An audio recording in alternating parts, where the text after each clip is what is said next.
अगर उसमें आप देखें पाकिस्तान ने कितना स्मूथली वो आज अमेरिका के साथ भी वो चाइना के साथ भी है। हम ना अमेरिका के साथ रह पाए ना हम चाइना के साथ रह पाए। और जब हम एससीओ के समिट में गए तो उसी ईरान के मसले पर हमने प्रस्ताव का समर्थन करने की कोशिश की जिस अमेरिका हमारा राष्ट्रीय हित किसमें है ये पहले तौल ले। और क्या हमने समय से पहले चीजों को आंकने की कोशिश की थी? आंकने की कोशिश नहीं की थी। जब संकट आ गया तब हम उसमें आपदा की जगह अवसर तलाशने की कोशिश कर रहे हैं। ये सबसे बड़ी प्रॉब्लम। इसको हमने पहले प्रस्ताव समर्थन नहीं किया था। गाजा के मसले में जब प्रस्ताव आया तो हम चुपचाप बैठे कोने में खड़े हो गए थे। और आज हम क्यों ईरान के मसले पर खड़े होकर अमेरिका और इजराइल के हमले के प्रस्ताव के साथ खड़े हुए हैं? ये जो प्रॉब्लम है इससे लगता है कि हमारी विदेश नीति के नीति निर्धारकों को जो है दूरदृष्टि नहीं है। ना उनके पास विजन है ना ही वो अपने नेशनल इंटरेस्ट को संभाल के पाए। आप बहुत तीखी बात कह रहे हैं। एक सेकंड, हमारे रिश्ते तीखी बात कह रहे हैं और एम्बेसडर अशोक सज्जनहार आपको ये बातें बिल्कुल अच्छी नहीं लग रही होंगी। मैं ये जानता हूं you are a proud diplomat और आपने जैसा आपने शशांक जी ने देश की विदेश नीति का खाका मजबूत करने का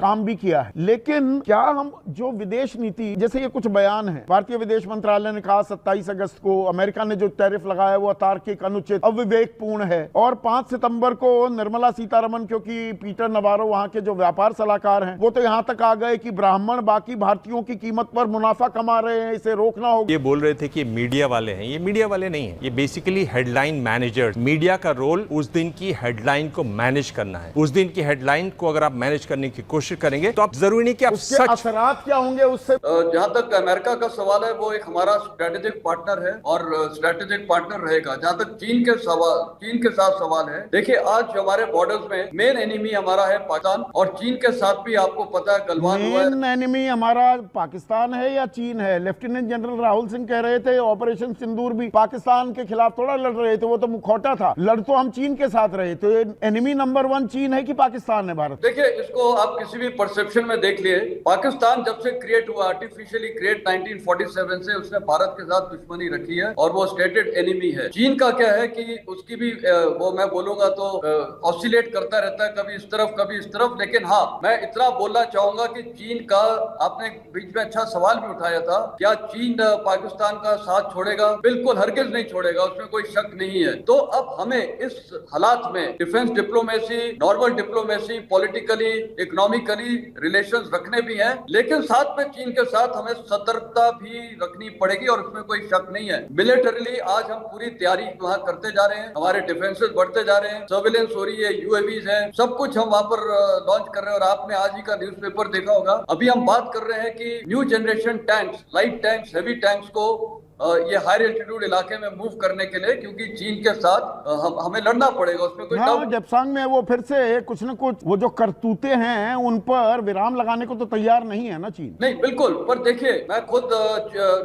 ये जो नथुला ब्रिगेड मैंने कमांड की है और मेरे को पता वहां मैंने डोकलम सिचुएशन मेरे टाइम पे भी हुई थी, उसको कैसे हैंडल किया है। ये कॉम्प्लेक्सिटीज आती हैं, लेकिन ऑन ग्राउंड जो वहां पर कमांडर्स रहते हैं उसको हैंडल करते हैं। और कभी कभी जटिलताएं आती हैं, सिर्फ सैन्य ऑपरेशंस में ही नहीं आशुतोष, अंतर्राष्ट्रीय कूटनीति में भी। पर अब ये एक जो कमाल की परिस्थिति सूरत हाल जो उत्पन्न हो रहा है कि चीन भी दोस्त है और अमेरिका से भी दोस्ताना फिर से हमें याद आ गया, तो अंतर्राष्ट्रीय कूटनीति में तो राम राज्य आ गया। देखिए संदीप, पहले बात तो हम ये समझ लें कि विदेश नीति जो है वो प्रेमिका के ख्याल में डूबी हुई कविता नहीं होती, ये यथार्थ के क्रूर धरातल पर लिखा हुआ गद्य होता है। यहाँ ना तो प्रणय निवेदन होता है और ना ही विरह गान होता है। असली चीज क्या है? असली चीज है नेशनल, और उस नेशनल इंटरेस्ट को हमें बहुत ही ठंडे मन से को जो आप जरा देखिए सरकार की क्या विदेश मंत्रालय की या हमारे जो उच्च मंत्री हैं उनकी तरफ से क्या बयान आए हैं, और वो आप देखेंगे जो बहुत ही संतुलित बयान आए हैं। किसी ने राष्ट्रपति ट्रंप कुछ भी कह रहे हो, जो ये डेड इकोनॉमी है, हमने लूज कर दिया है वगैरह वगैरह, आपने देखा होगा जो भारत की तरफ से किसी का भी इस प्रकार का जो उत्तेजित या बिल्कुल ही वन साइडेड बयान नहीं आया। आपसे थोड़ी क्लैरिफिकेशन चाहूंगा एम्बेसडर सज्जनहार, जैसे हमारे विदेश मंत्री हैं और वो तो खरीदेंगे। 2017-18 में ईरान तो हमें सस्ता तेल दे रहा था, रुपए में तेल दे रहा था। अंतर्राष्ट्रीय प्रतिबंध अमेरिका ने लगाए, हमने भी अपने पुराने साथी से सारे रिश्ते तोड़ लिए थे। अरे देखो संदीप, बात है we are talking of today, we are not talking of 2018। जो ट्रंप 1.0 थे, आपको समझना चाहिए, जो वोट that is very different from Trump 2.0। तो हमें अभी की बात करनी चाहिए, अभी जो 4-5 महीने जब से ट्रंप साहब आए हैं। अगर तुम पहले की बात करोगे तो मैं भी पहले कि आपको बहुत सारे ऐसे मिसाल दूंगा जो भारत और अमेरिका के रिश्ते ट्रंप 1.0 में it was a golden period, but let's not talk about that, let's talk about right now. तो आज की बात करते हैं एम्बेसडर सज्जनहार। आज की तारीख में अमेरिका हमारा दोस्त है या चीन हमारा दोस्त है, या दोनों दोस्त हैं, या दोनों दुश्मन भी है? अरे संदीप, क्यों इतना कंफ्यूजन तुम कर रहे हो? India follows a policy of multi alignment. We are not in जो भाई हम इसके पाले में है और उसके पाले में है। हम तो देखिए जहां पर हमारे हित होंगे, आपके कुछ इन्होंने पैनलिस्ट ने बोला है हम राष्ट्रीय हित को,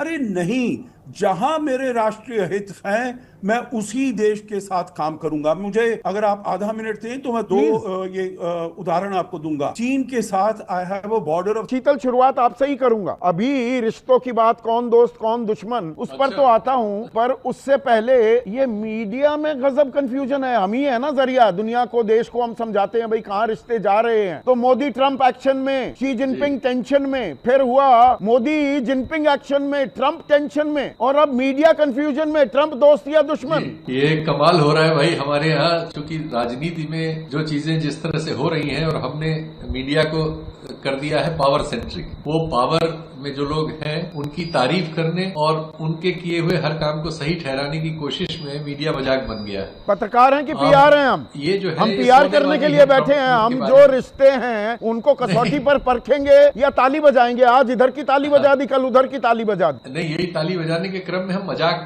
बदल गए हैं और ये बहुत ही दुर्भाग्यपूर्ण है कि हम मजाक में बदल गए और हमारा मजाक अंतर्राष्ट्रीय स्तर पर उड़ रहा है, क्योंकि हम इसी तरह से सब ये मीम बनेंगे। आज इसके पहले भी बने और आज जो कन्वर्ट करेंगे वो लोग, अभी तो उनको भाषा समझ में नहीं आ रही है कि ये रात भर में जो चेंज हो गया, वहां तो दिन था कल। ट्रंप साहब ने एक फुलझड़ी डाली और यहाँ से तुरंत हमारे प्रधानमंत्री, और यहाँ पर ट्वीट भी नहीं किया, एक्स पर नहीं लिखा। शीतल, ये एक सवाल का जवाब था कि he is a good friend you know and things will sort out themselves, और उसको अब यहाँ पर हमने सीधे ये कह दिया कि भाई हमारे रिश्ते तो अच्छे हैं और हमारी भी वही भावनाएं हैं, हम रेसिप्रोकेट करते हैं उन सेंटिमेंट्स को। तो सब ये जो मीडिया वाले अभी तक ट्रंप पर निशाना साध रहे थे, ट्रंप फिर से दोस्त हो गए क्या? अब करना पड़ेगा भाई, क्योंकि हम तो पावर का प्रचार करने वाले एक मशीन में बदले हुए हैं। तो पावर ने अगर शिफ्ट कर लिया तो आपको हमको करना ही पड़ेगा। चारों तरफ हम देखेंगे कि यही होने लगा है। अब हम तुरंत बताएंगे कि देखिए मोदी जी के लिए केमिस्ट्री बहुत तगड़ी थी और उसने ये कर दिया और वो कर दिया, और देखिए ट्रंप को आना पड़ा।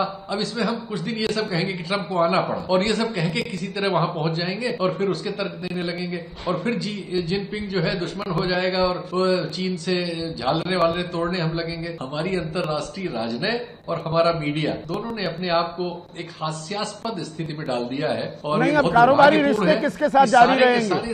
अब ट्रंप को अंगूठा दिखाया गया था, स्वदेशी का राग अलापा गया था। स्वदेशी करेंगे तो ये चीन से बैलेंस ऑफ ट्रेड उनके पक्ष में 8.5 लाख करोड़ का है, वो तो सारे सामान यहाँ पर भेजेगा और हमें जरूरत भी है। तो मेक इन इंडिया कैसे चलेगा? दोनों चीज कदम ताल कैसे कर सकती हैं? और चीन से रिश्तों की बात फिर से बहाली की हो रही है, तो ये अब अमेरिका कहाँ रह जाएगा? वो भी फिर से दोस्त बन गया। देखिए, रातों रात मेक इन इंडिया नहीं होता। मेक इन इंडिया का इतना बड़ा नारा दिया गया, 11 साल में कुछ नहीं हुआ ये कि हमारी जो मैन्युफैक्चरिंग 16-17% थी वो 12-13% 12 पर आ गई। अब उसे दोबारा 23% सारी चीजें लगती अगले 2 दशकों में 23% करने की बात कर रहे हैं। 2015 में कहा था 15-16 वाला 25% योगदान कर देंगे 10 साल में, वो 10 साल तो गए। 25%, एकदम सही पकड़ा आपने। 25% कहा था, 12 पे आ गए, अब 23% कह रहे हैं। ये उसी तरह से है जैसे किसानों की आय दुगनी कर दी थी हमने, उसके बाद अब इंश्योरेंस के भी पैसे नहीं दे रहे हैं किसान को। तो ये हम लोग दुर्भाग्यपूर्ण है कि हमारी राष्ट्रीय और अंतर्राष्ट्रीय दोनों नीतियां जो है इस तरह से डामाडोल चल रही है, जिनका कोई आधार नहीं है। आपका पोर्ट दुनिया में 2% भी नहीं है, आपकी इकोनॉमी दुनिया के बाजार में 3.5% भी नहीं है। हमने लेकिन अपने को विश्व गुरु घोषित कर दिया। फिर हमारे मीडिया में ये रचा गया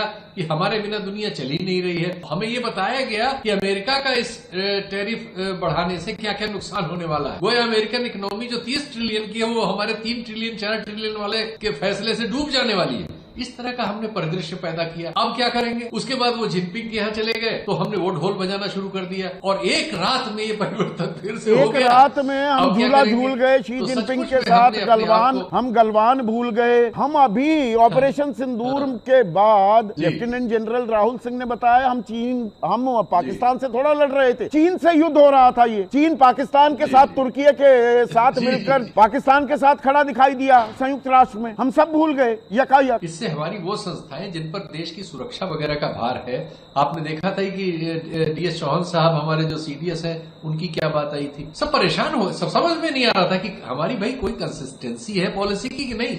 ये चीजें ऐसे नहीं होती। लेकिन अब दुर्भाग्य है कि हमने जिनको विश्व गुरु घोषित कर दिया है, जिन्होंने अपने आप को परामानव घोषित कर लिया है, और जिनको मीडिया हमेशा सुपरमैन बना के पेश करता है, उनकी गलती को सवाल नहीं करता, तो उसने ये हमें मजाक का विषय बनाया है।